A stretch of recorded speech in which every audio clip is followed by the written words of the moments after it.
Hey guys, welcome to our first installment of a 3-part episode, all on live streaming. Are you ready, kids? Alright, baby. You know I'm the man.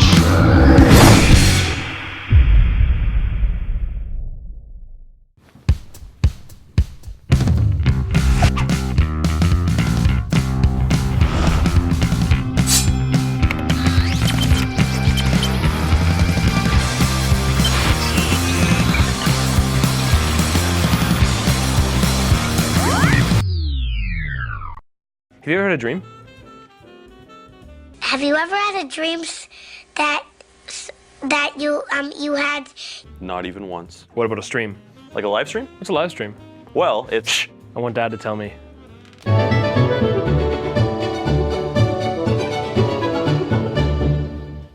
Streaming is a technology used to deliver content to computers and mobile devices over the internet. Streaming transmits data as audio and video as a continuous flow, which allows recipients to watch or listen almost immediately. Live streaming allows viewers to watch in real time as it happens. Now go watch your YouTubes.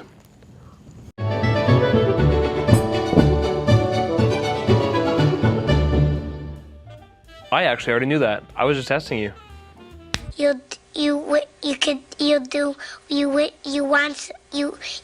Query, I know you do some streaming. What up with that, Robo? Once a week, I get together with some friends on the internet. That doesn't sound weird at all. And we live stream on Twitch. The link can be found down there. Basically what we do is we play video games poorly for an audience of sometimes no one, sometimes a lot. Sometimes a random Brazilian streamer does what's called a raid, and they send all their viewers into your channel, and then 50 people get to watch you embarrassingly get freaked out because now there's a whole bunch of people raiding your channel. What? Do you know when you're just like working behind the bar upstairs and you're minding your own business, it's like a quiet day, and then 50 fucking people come through the door? Yes. That, but during a live recording.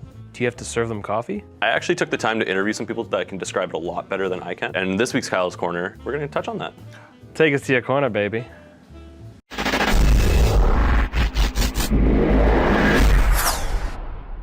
Hi, and welcome to another edition of Kyle's Corner.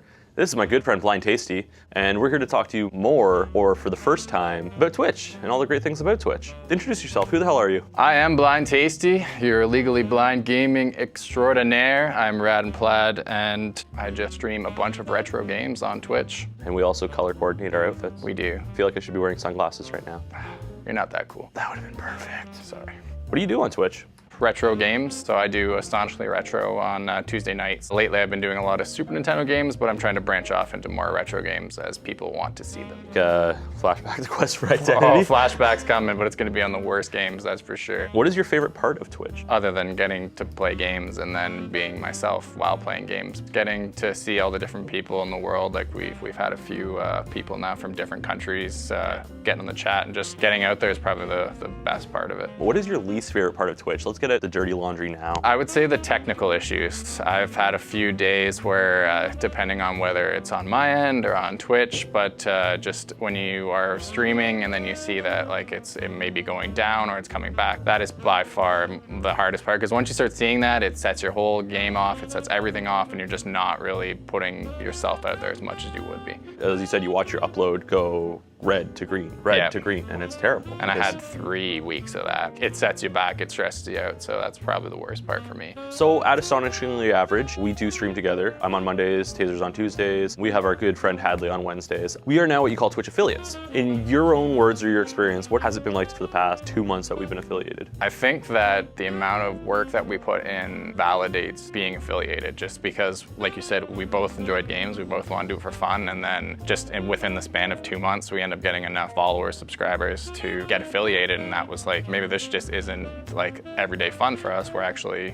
doing something well. We have to thank our subscribers and our followers for that, because that was what put us up there. And yeah, one of our viewers is from Brazil, and she rated us. So what rating is basically at the end of your stream, you send all your viewers into another channel. And I was trying to enjoy Dead Space, and all of a sudden the chat started blowing up with all these like emoticons of like this raid message of these people coming in. I went from casting to like 5 viewers to 60. Didn't know what to do with my hands. I think a lot of people don't take that into consideration. Twitch is a community, and the point is to be a community and support everybody, and the raid feature is definitely one of those things you can do, and we try to do it as much as we can. 1% of Twitch users are the big timers. Yeah. Those people got to where they are because of their community. Yep. You know, and if you don't support each other, it's much like a business, like a small business. That's essentially what it is. And like in life, that 1% is at the top, and you may not get there, but I don't think that's the idea. Go in there to have fun. Yeah.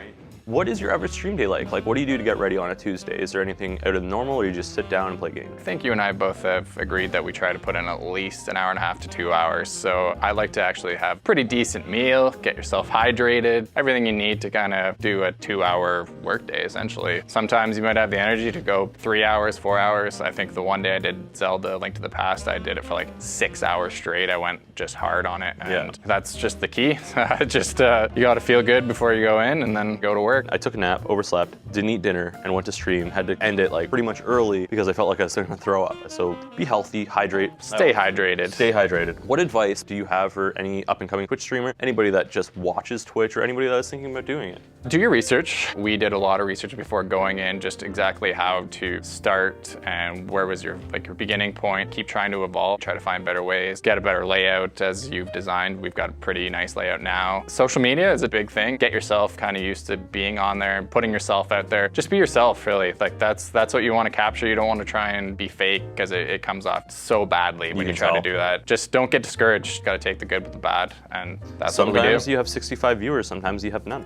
And have fun. Yeah. Play games that you want to play. Don't play games that other people are playing just because they have a lot of viewers. Play games that you enjoy. Let's go with a bang here. What is your weirdest experience so far on Twitch? I do a little thing now and then called Hockey Night in Twitch, where I have an announcer voice, so to speak, while I'm playing the game. I just really give 110% of, my God, there's some big goals happening. And apparently some guy really enjoyed the gameplay, but he didn't really enjoy my announcer voice. So he put in the chat saying, please stop talking. He didn't really explain why. I think it's just because I was so impressive that it was making him jealous. And that was, I think, my first really discouraging thing, because it set me back a bit. I wasn't doing the voice. And then after a while, I was just like, you know what? I'm just gonna keep having fun. Like, you're gonna have that. You're gonna have people bug you no matter what. And you just gotta take it off the chin and just keep going.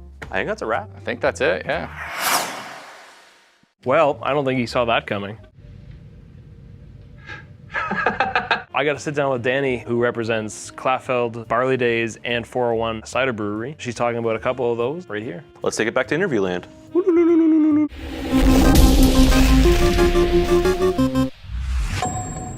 Welcome to Boards and Brews. This week I'm here with Danny from all of the places. So many places. So many places. So I'm the Toronto rep, and actually recently now the Ottawa rep. So I'm basically Ontario's rep for Barley Days Brewery, 401 Cider Company, and Clafeld Cider as well. That's super cool. Yeah, so I drive around a lot now. Yeah.